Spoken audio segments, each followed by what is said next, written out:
گئی. میں نے کہا کوئی حوالہ ہو مجھے ضرور بتائیے گا کہ جہاں علاج کیا جاتا رہا ہو. ارے میرے محبوب نے وہ آنکھ لی, حضرت قتادہ کی آنکھ والی جگہ پہ رکھ کر میرے محبوب نے اپنا لعاب دہن لگایا. لعاب دہن لگانے کے بعد میرے محبوب فرماتے ہیں قتادہ آنکھ کھول, کیا منظر دیکھتے ہو؟ حضرت قتادہ فرماتے ہیں خدا کی قسم میں پہلے بھی اسی آنکھ سے دیکھتا تھا, لیکن جب سے محبوب کے لعاب دہن لگے ہیں اس آنکھ کی بینائی اور بڑھ جاتی ہے. یہ کس نے عقیدہ دیا ہمیں؟ بولیے ذرا اونچی آواز سے. میں کسی علاقے کی کسی بستی کی بات تو نہیں کر رہا, کسی دنیا کی بات تو نہیں کر رہا, علماء کی چپلوں کا سلا. میں تو آپ کو بتا رہا ہوں کہ حقیقت کیا ہے, سمجھنے کی کوشش ہے کہ صحابہ کرام نے ہمیں یہ عقیدہ دیا. یہ لعاب دہن کی برکت دیکھیے, آپ تصور بھی نہیں کر سکتے لعاب دہن کی برکتیں کیا ہے. یہ احسان ہے یا نہیں ہے؟ ذرا بولیں. کوئی آنکھ لے کر آئے اور ایک لمحے میں آنکھ درست ہو جائے, بولے احسان ہے یا نہیں ہے؟ جو اس کو احسان مانتے ہیں اونچی آواز سے بتائیں. میرے محبوب تو ہم سب پر احسان ہیں, لیکن میں تو ان کے احسان کی بات کر رہا ہوں. لقد من اللہ علی المؤمنین, تحقیق یقیناً اللہ رب العزت نے مومنین پر احسان فرمایا, تو مومن ہی خوشیاں منائیں گے نا جن پر احسان ہے. میں تو صرف احسان کی بات کر رہا ہوں. اب جملہ سنیے, ایک جملہ سنیے, بخاری شریف کی حدیث ہے. حضرت جابر رضی اللہ تعالیٰ عنہ عرض کرتے ہیں میں نے آقا علیہ الصلوۃ والسلام کی طرف ایک مرتبہ دیکھا, غزوہ احزاب کے موقع پر آقا علیہ الصلوۃ والسلام صحابہ کرام کے ساتھ خندق کھود رہے. فرماتے میں نے آقا علیہ الصلوۃ والسلام کے چہرے کی طرف دیکھا, مجھے ایسا لگا کہ آقا علیہ الصلوۃ والسلام کئی دن سے بھوکے ہیں, کھانا تناول نہیں فرمایا. فرماتے میں گھر گیا, میں نے اپنی بیوی سے کہا گھر میں کچھ کھانے کو ہے؟ بڑی توجہ والی بات ہے, ذرا توجہ میری طرف رکھیے گا. دل کے کان چاہتا ہوں میں, یہ تو اللہ نے سب کو عطا کیے ہیں, میں دل والا ہوں, دل کے کان چاہتا ہوں. فرماتے میں گھر گیا, میں نے اپنی بیوی سے کہا, انہوں نے کہا ایک بکری کا بچہ ہے, اسے ہم ذبح کر دیتے, محبوب کی دعوت ہو سکتی ہے, آپ خالی محبوب کو بلا لیجئے, صحابہ کرام کو دعوت نہیں دینا اس لیے کہ گھر میں اتنا نہیں ہے کہ ہم سب کو کھلا سکیں, گھر میں اتنا نہیں ہے. مثال کے طور پر ایک مزاق طبعاً کہہ رہا ہوں, اگر کوئی میری دعوت کر دے اسی وقت, ایک مثال دے رہا ہوں کہ چلیں یہ آپ کی دعوت ہے, ہمارے گھر پہ کھانا کھا لیجیے, ایک بات کر رہا ہوں, اور میں کہہ دوں جی سارے جتنے بھی ماشاءاللہ ہمارے دوست آنے والے محبت والے بیٹھے سارے چلیں جی فلاں صاحب کی دعوت ہے, تو وہ مجھے وہیں روک دے گا, بھائی میں نے تو آپ کو کہا تھا, آپ نے پوری جماعت کو بول دیا, میں تو ایک بندے کا اہتمام کر کے آیا تھا. اب میرے محبوب کی بارگاہ میں پہنچا, عرض کرتا ہے یا رسول اللہ صلی اللہ علیہ وسلم, آپ کے لیے میں نے کھانے کا اہتمام فرمایا ہے, آپ ہمارے گھر پہ تشریف لے آئیے. میرے محبوب نے یہ جملہ سنا, میرے محبوب فرماتے ہیں صحابہ کرام خندق کھودنا چھوڑ دو, تھوڑی دیر کے لیے رک جاؤ, اس لیے کہ حضرت جابر کی دعوت ہے, چلو سارے چلتے ہیں حضرت جابر کے گھر پہ. دعوت تو ایک ہی ہے نا, ہے, لیکن وہ صحابی تھے, سمجھے نہیں جملے کو, وہ جانتے تھے, ان کا عقیدہ تھا جب محبوب نے دعوت دے دی ہے وہ کھلانا بھی جانتے ہیں, وہ کھلانا بھی جانتے ہیں.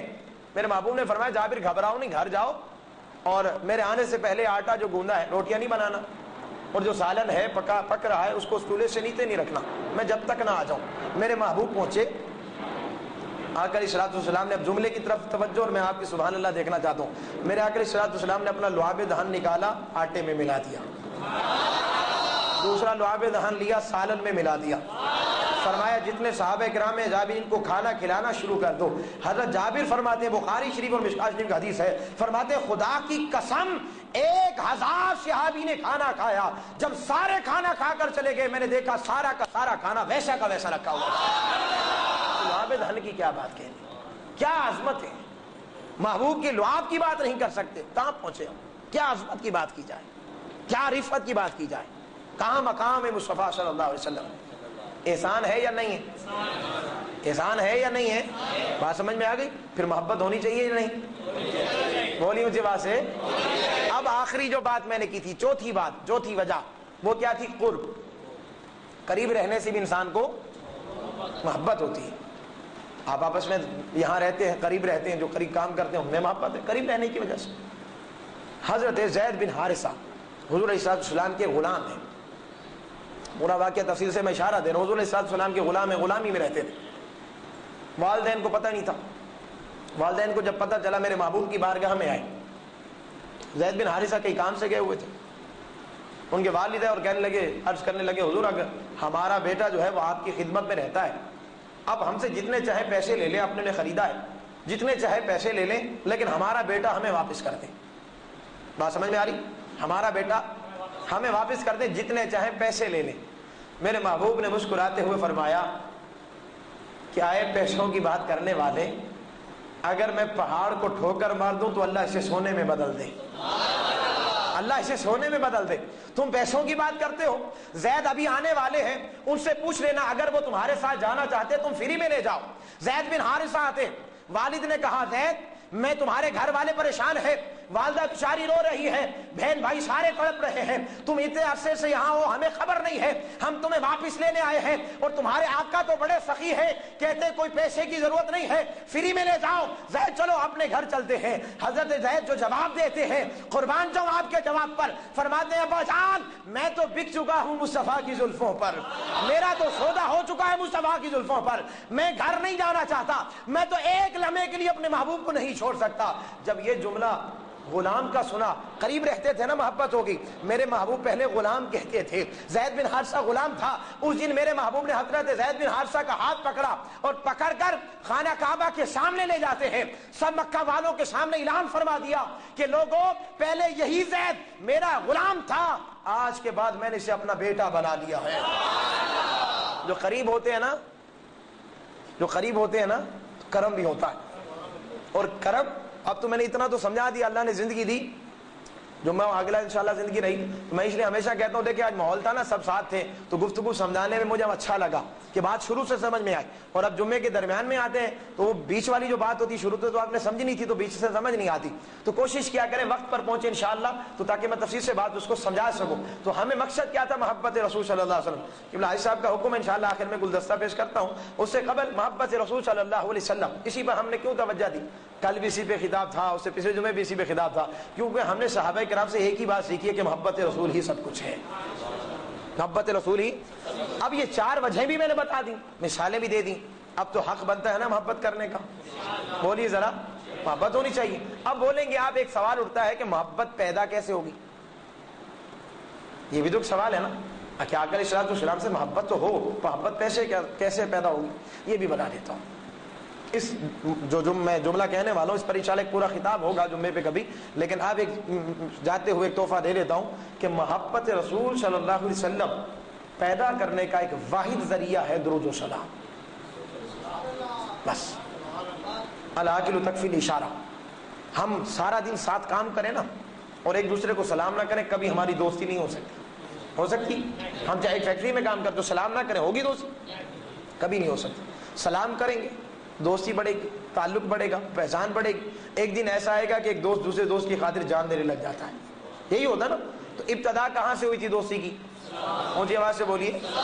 اچھا یہ سلام، لفظ سلام، ایک دوسرے کو سلام بھی کیا کرے۔